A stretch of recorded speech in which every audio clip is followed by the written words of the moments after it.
આણંદમાં વિવિધ ગણેશ મંડળો દ્વારા વિઘ્નહર્તાની આરાધનાના પર્વ ગણેશોત્સવનું આયોજન કરવામાં આવ્યું.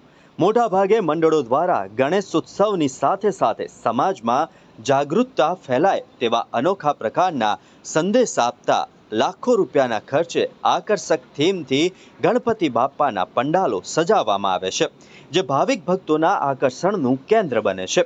તેવી જ રીતે આણંદના 80 ફૂટ રોડ ખાતે છેલ્લા 9 વર્ષથી બ્લોકબસ્ટર ગ્રુપ દ્વારા વિવિધ આકર્ષક સમાજ ઉપયોગી થીમ સાથે ગણેશ ઉત્સવની ઉજવણીનું આયોજન કરવામાં આવે છે.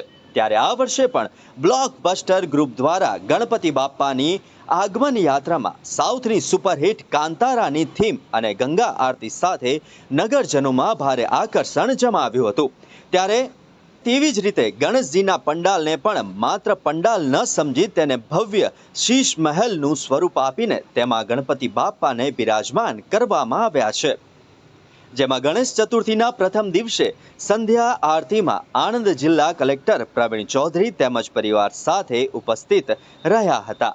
તેમજ આણંદ જિલ્લાના સાંસદ મિતેશ પટેલ, સોજિત્રાના ધારાસભ્ય વિપુલ પટેલ, આણંદ નગરપાલિકાના કાઉન્સિલર ભાવેશ પટેલ, પૂર્વ કાઉન્સિલર રાખીબેન શાહ, આણંદ નગરપાલિકાના પૂર્વ પ્રમુખ રૂપલબેન પટેલ તેમજ આણંદ જિલ્લા ભાજપ યુવા મોરચાના અધ્યક્ષ પ્રતિકભાઈ પટેલ પણ ઉપસ્થિત રહ્યા હતા અને સૌએ વિઘ્નહર્તાની આરતીનો લાભ લીધો હતો.